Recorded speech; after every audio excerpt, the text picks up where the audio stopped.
दोस्तों, सरकार के कमजोर होते ही, एनडीए के कमजोर होते ही, बीजेपी के कमजोर होते ही पीएम मोदी जी को क्या क्या दिन देखने पड़ रहे हैं।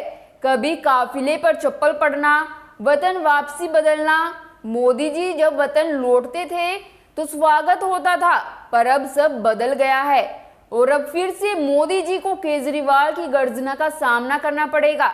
जी हाँ, आखिरकार आज केजरीवाल को जमानत मिल ही गई।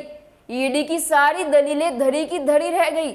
नमस्कार दोस्तों, मैं हिमांशी कश्यप आपके साथ, आप देख रहे हैं जनता की आवाज। आगे बढ़ने से पहले इस वीडियो को लाइक करें, शेयर करें और अगर पहली बार जनता की आवाज न्यूज चैनल को देख रहे हैं तो चैनल को सब्सक्राइब भी करें और घंटी जरूर बजाएं, चैनल की भी और सरकार की भी।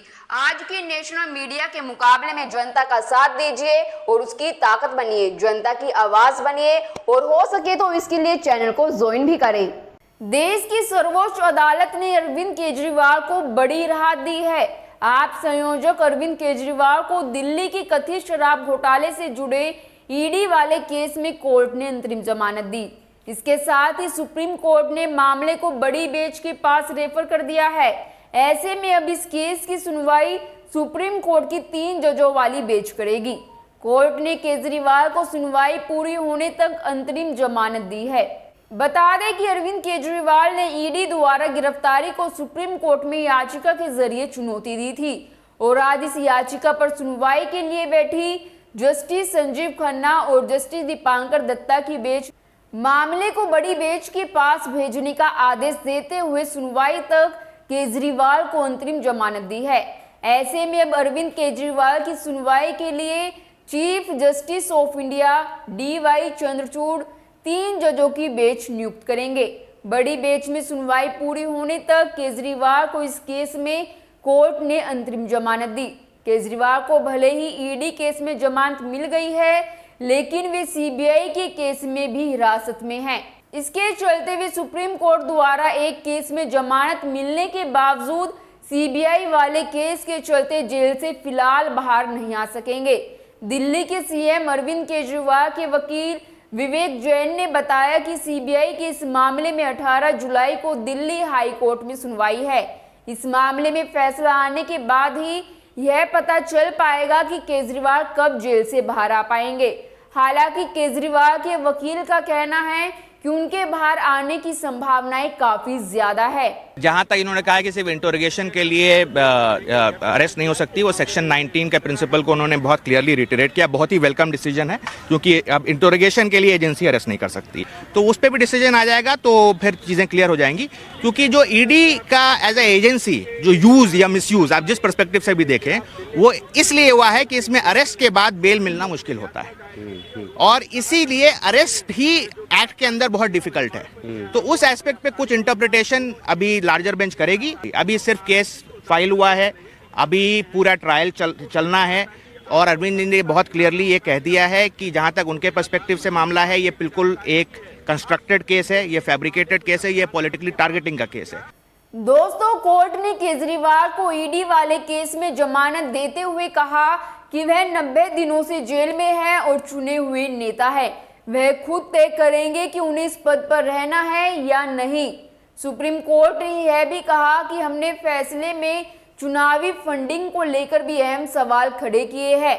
कोर्ट ने जमानत में पीएमएलए की धारा 19 और 45 का हवाला देते हुए धारा 19 के पालन पर सवाल खड़े किए। सीबीआई ने उन्हें पहले ही जेल से गिरफ्तार कर हिरासत में ले लिया था, इसके चलते वह जेल से बाहर नहीं आ सकेंगे। इसको लेकर आम आदमी पार्टी ने सीबीआई पर हमला बोला और कहा कि सीएम केजरीवाल की रिहाई रोकने के लिए सीबीआई ने उन्हें जेल से भी गिरफ्तार किया था। कहा कि सीएम केजरीवाल की रिहाई रोकने के लिए ही सीबीआई ने उन्हें जेल से गिरफ्तार किया था। बता दें कि मनी लॉन्ड्रिंग कानून की धारा 19 ईडी को यह अधिकार देती है कि अगर सबूतों के आधार पर एजेंसी को लगता है कोई व्यक्ति मनी लॉन्ड्रिंग का दोषी है तो वो उसे गिरफ्तार कर सकती है। ऐसी गिरफ्तारी के लिए एजेंसी को बस आरोपी को कारण बताना होता है। सुप्रीम कोर्ट से जमानत मिलने पर आम आदमी पार्टी ने खुशी जताई और अपने एक्स हैंडल पर सत्यमेव जयते लिखा। आपने बीजेपी पर निशाना साधते हुए कहा, सुप्रीम कोर्ट ने फैसले में साफ साफ लिखा है कि केजरीवाल का मामले से कोई लेना देना नहीं है। सीएम केजरीवाल को फर्जी केस में फंसाया गया। वहीं पार्टी के बड़े नेता संजय सिंह ने कहा कि झूठे केस लगाकर सच को कब तक कैद में रखोगे मोदी जी? पूरा देश आपकी तानाशाही देख रहा है।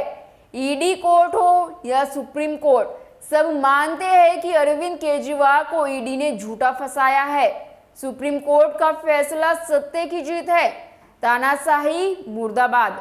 वहीं नेता सौरभ भारद्वाज ने कहा कि पहले जज न्याय बिंदु ने ईडी मामले में बेल दी, अब देश की सबसे बड़ी अदालत ने अरविंद केजरीवाल जी को अंतरिम जमानत दी। बीजेपी की केंद्र सरकार को बड़ी सीख दी है न्यायालय ने। केंद्र अब भी मनमानी करेगा तो घमंड और टूटेगा। दोस्तों, यह फैसला केजरीवाल और उनकी आम आदमी पार्टी के लिए एक महत्वपूर्ण कानूनी जीत का प्रतीक है, जिससे पार्टी के राजनीतिक नैरेटिव को बहुत जरूरी बढ़ावा मिलेगा। हालांकि सीबीआई की गिरफ्तारी के कारण केजरीवाल जेल में रहेंगे, लेकिन उनकी पार्टी इसे केजरीवाल को तोड़ने, झुकाने की कोशिश के रूप में भाजपा के खिलाफ प्रचारित करेगी, जो शुरू भी हो चुका है। दिल्ली में अगले साल चुनाव है तो पार्टी से पूरी तरह भुनाएगी। खैर, आपकी इस पर क्या राय है, हमें कमेंट कर जरूर बताएं और बाकी खबरों के लिए देखते रहिए जनता की आवाज।